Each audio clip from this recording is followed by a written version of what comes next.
पहिले सर्वांना माझा सप्रेम नमस्कार. नवीन वर्षांची हार्दिक शुभेच्छा मी सर्व मतदार बंधू भगिनींना देतो. नागपूर शहरातील, जरी मी उत्तर नागपूरला रिप्रेझेंट करत असलो तरी पण सर्व नागपूर शहरातील मतदार बंधू भगिनींना माझ्या नवीन वर्षाच्या हार्दिक शुभेच्छा. मी उत्तर नागपूरला लीड करतो आहे आणि उत्तर नागपूरचा नेता असल्याकारणाने मी या ठिकाणी संपूर्ण 27 नगरसेवकांना निवडून आणण्याची जबाबदारी माझ्यावर आली आहे. पक्षाने ती जबाबदारी माझ्यावर घातलेली आहे.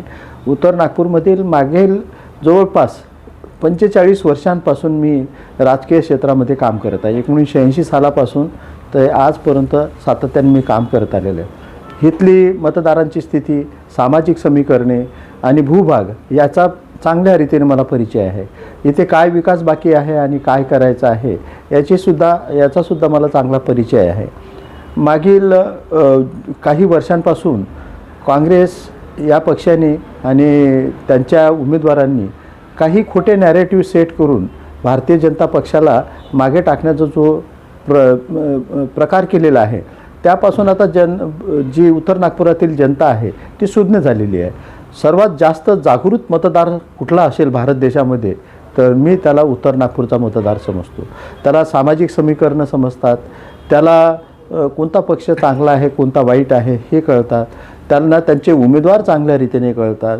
म्हणून इथला जो मतदार आहे हा सुज्ञ मतदार आहे. एवढा सुज्ञ मतदार तुम्हाला भारतवर्षामध्ये कुठेही आढळणार नाही. काही ना काही कुठेतरी कमी मिळेल, परंतु उत्तर नागपूरचा मतदार हा शिकून सवरून मोठा झालेला आहे. इथे 99% साक्षरतेचं प्रमाण आहे आणि जे भारत देशामध्ये सर्वोच्च प्रमाण या उत्तर नागपूरमध्ये आहे. आणि साक्षर जेव्हा जनता होते, नागरिक होतात, तर ते साक्षरताने आणि आपल्या बुद्धिमत्तेचा पुरेपूर उपयोग करून ते चांगल्या पक्षाचा आणि चांगल्या उमेदवाराची निवड करतात. आणि यावेळेस मला शाश्वती आहे की इथला सुज्ञ झालेला मतदार कोणत्याही प्रलोभनाला बळी पडणार नाही. कोणतेही नॅरेटिव्ह या ठिकाणी सेट कुणी जाणून बुजून करण्याचा प्रयत्न केला त्यालासुद्धा बळी पडणार नाही. नितीन गडकरी साहेबांनी आणि देवेंद्र फडणवीस साहेबांनी या नागपूर शहरामध्ये आणि त्यातल्या त्यात आमच्या म्हणजे तिथे मी मागील 6 वर्षांपासून आमदार जरी नसलो परंतु त्यांनी एक पक्षाचा माणूस म्हणून मला विकास निधी दिलेला आहे. माझ्या उत्तर नागपूरमध्ये मला विचारून त्यांनी विकास कामे आणलेली आहेत. म्हणून मी जरी आमदार नसलो सत्तेतील, परंतु सत्तेत नसूनही सत्तेत असल्याचा मला पूर्ण लाभ मिळत आहे. आणि हा लाभ मिळवून देण्याच्यासाठी आमचे हे दोन्ही मोठे नेते त्याच्यासाठी कारणीभूत आहे. बावनकुळे साहेबांनीसुद्धा माझ्या या मतदारसंघावर विशेष आशीर्वाद ठेवलेला आहे. आता जनता कळून चुकलेलं आहे जनतेला. मेट्रो आलेली आहे, इथे चांगल्या सडका बनलेल्या आहेत, चांगली गार्डन्स बनले. 30 गार्डन गडकरी साहेबांनी उत्तर नागपूरमध्ये दिलेली आहेत. खेळाची मैदानं बनलेली आहेत. आणि अशा पद्धतीने आमचे नेता हे दूरदृष्टी म्हणजे स्मशानभूमींचा विकास झालेला आहे, सर्व गोष्टींचा विकास झालेला आहे. म्हणजे ते मला विचारतात की मिलिंद तुला किती निधी पाहिजे. गडकरी साहेब विचारून म्हणजे घरी बोलावून आणि ते माने साहेबांनी आणलेली हे कामे यादीत टाका आणि संपूर्ण रोडच्या रोड आणि पुलांचं निर्मिती, मेट्रोची निर्मिती, मेट्रोचं एक्सटेन्शन, सर्व सुखसुविधा आदरणीय गडकरी साहेबांच्या माध्यमातून मिळत आहे. हे जनतेला कळत आहे. कारण मी आमदार नसतानासुद्धा त्या सर्व कामांचं आदरणीय गडकरी साहेबांच्या वतीनं मी भूमिपूजन करतो. आज साहेबांनी मला तो अधिकार दिलेला आहे की मिलिंद मी दिलेल्या पैशांचं भूमिपूजन तू करावं. आणि त्यामुळे तो एवढा मोठा सन्मान मिळतो आणि जनतेमध्ये एक चांगला मेसेज जातो आहे. उत्तर नागपुरातील खास करून तरुणींमध्ये एक चांगला मेसेज गेलेला आहे. आज उत्तर नागपूरची जनता जी आहे चांगल्या जे सार्वजनिक वाहनं आहेत त्यासाठी ते त्रासत होते. नुसतं बसेसवर त्यांचा काम होता. आज मेट्रोमध्ये बसल्यानंतर त्यांना जो अनुभव येतो तर विदेशात असल्याचा अनुभव येतो. मिहानमध्ये जातात, नोकरी करतात, सकाळी जातात, सायंकाळी परत येतात. हे सर्व देवदुर्लभ चित्र उत्तर नागपूरच्या आमच्या गरीब जनतेच्यासाठी मिळवून देण्याच्यासाठी या नेत्यांनी भरपूर काम केलेलं आहे.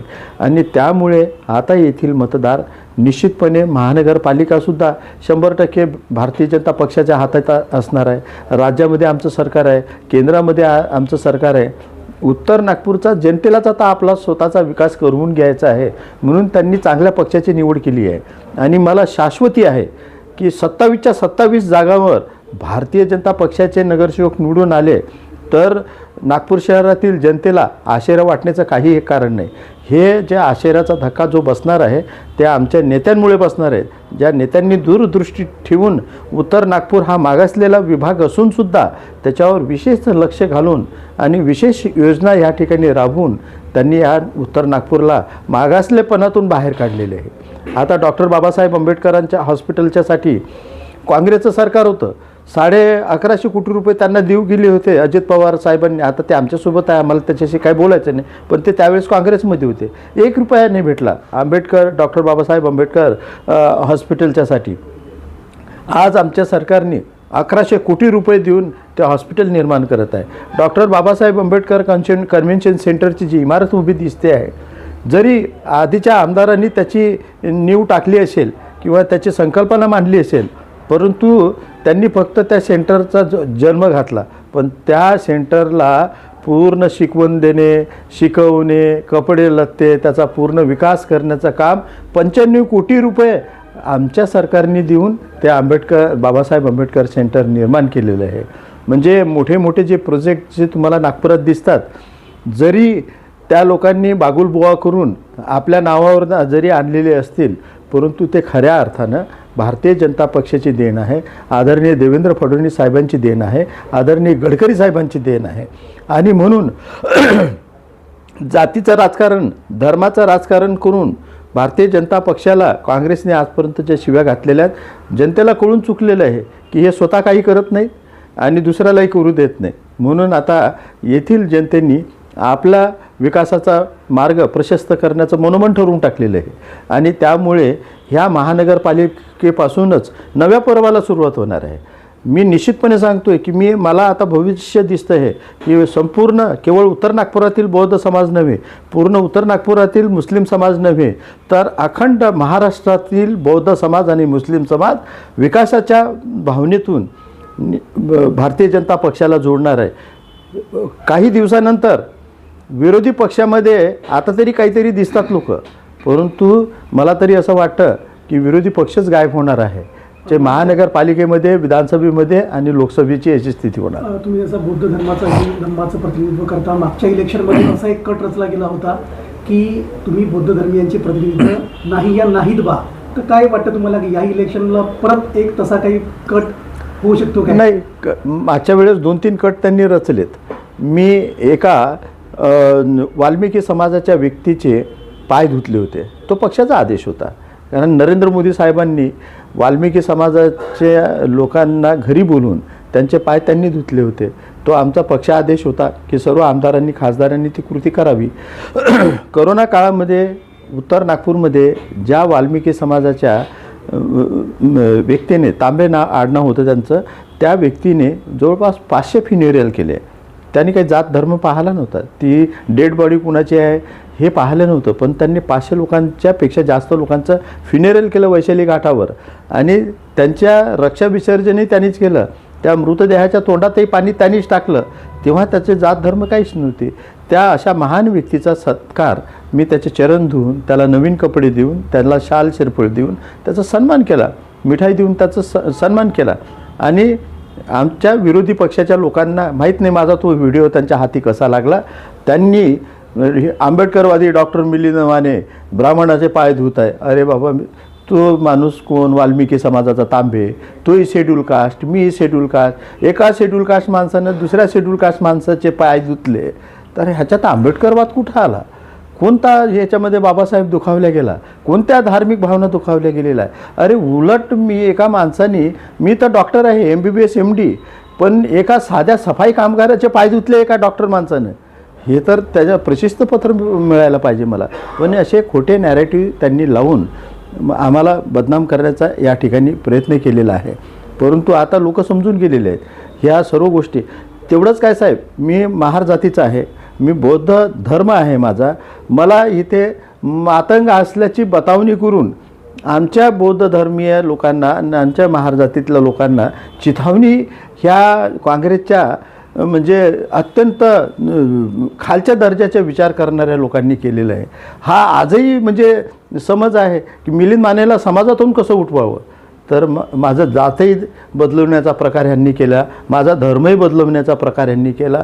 मी राष्ट्रीय स्वयंसेवक संघाच्या कार्यक्रमामध्ये जातो, त्या झेंड्याचा जो राष्ट्र म्हणजे जो ध्वज आहे त्या ध्वजाचा सर्व लोक सन्मान करतात. मी देखील सन्मान केला, परंतु कुणीतरी माझा तिथला फोटो काढला आणि तो व्हायरल केला.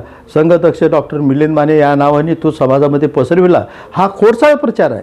अरे कोणत्याही ध्वजाचा सन्मान करणे भारतीय म्हणून आमचं सर्वांचं कर्तव्य आहे.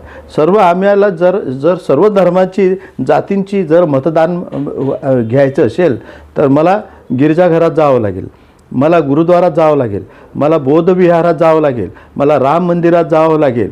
मला सर्व धर्मांच्यासाठी आणि त्यांच्या भावनांचीही मला एक रूप व्हावं लागेल, तेव्हा ते मला आपलं समजतील. नाहीतर मी जर माझ्या धर्माचा आणि माझ्या जातीचा बडेजावपणा केला तर मग दुसऱ्या लोकांनी मला मतदान का करावं. मी भारतीय संविधानानुसार एक लोकप्रतिनिधी असतो. लोकप्रतिनिधीचा कोणता धर्म नसतो आणि त्याची कोणती जात नसते.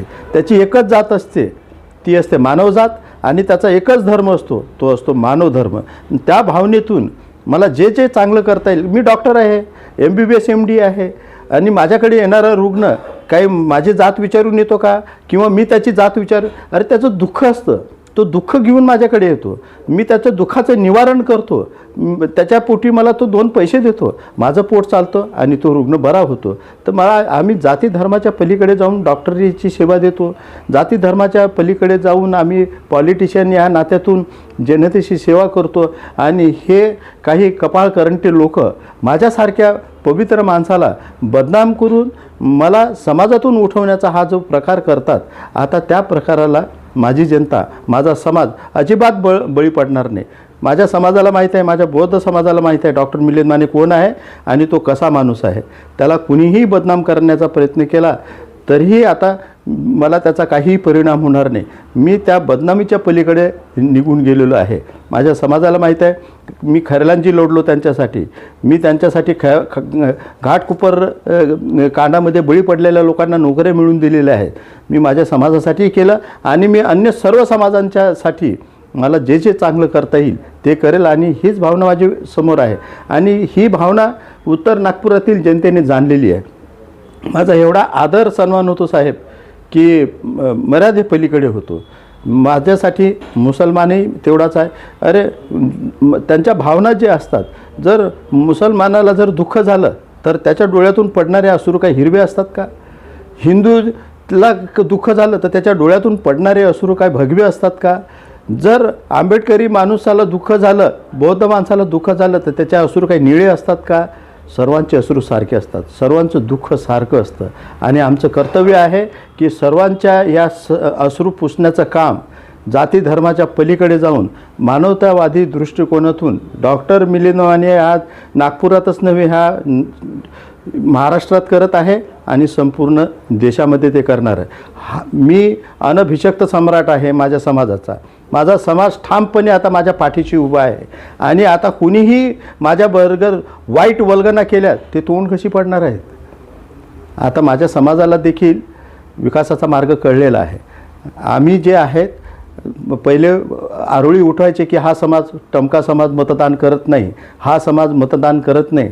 परंतु तुम्ही मागच्या विधानसभेची मतदान झालेलीची मतपत्रिका मतदानाची यादी चाळून बघा.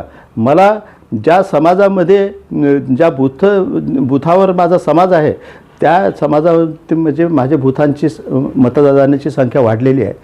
गडकरी साहेबांना मागच्या निवडणुकीमध्ये 90,000 मतं मिळाली. वास्तविक मी गडकरी साहेबांच्या इतका महान नेता कार्यकर्ता नाही आहे. त्यांच्यापेक्षा मला 10,000 कमी मिळायला पाहिजे होते, पण त्या पलीकडे जाऊन सांगतोय साहेब की मला 10,000 साहेबांपेक्षा जास्त मतं मिळाली 3 महिन्यातच, आणि हे 10,000 म्हणजे 20,000 जी मते आहेत हे माझ्या समाजाने दिलेली आहे. माझा समाज माझ्या पाठीशी आणि भारतीय जनता पक्षाच्या पाठीशी उभा राहायला सुरुवात झालेली आहे. आणि हा जो बदल आहे याची सुरुवात उत्तर नागपूरमध्ये होणार आहे ना, ही विदर्भात होणार आहे साहेब, ही महाराष्ट्रात होणार आहे आणि पॅन इंडिया होणार आहे. पूर्ण भारत देशपर्यंत जो समाज भारतीय जनता पक्षाचा तिटकारा करत आलेला आहे, आज भारतीय जनता पक्ष त्यांच्यासाठी वरदान ठरत चाललेला आहे.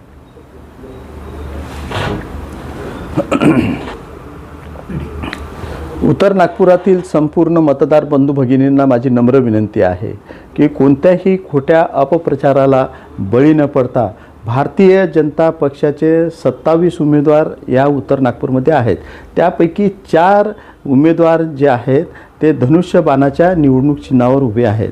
आपणास नम्रतेची विनंती आहे, आमची महायुती आहे आणि त्या 4 उमेदवार आणि आमचे उर्वरित उमेदवार असे म्हणजे आमचे 23 उमेदवार असे 27 उमेदवार या उत्तर नागपूरमध्ये महानगरपालिकेच्या निवडणुकीला उभे आहेत. पक्षाने अत्यंत ताऊन सुलाखवून ह्या उमेदवारांना आपल्या पदरात दिलेलं आहे.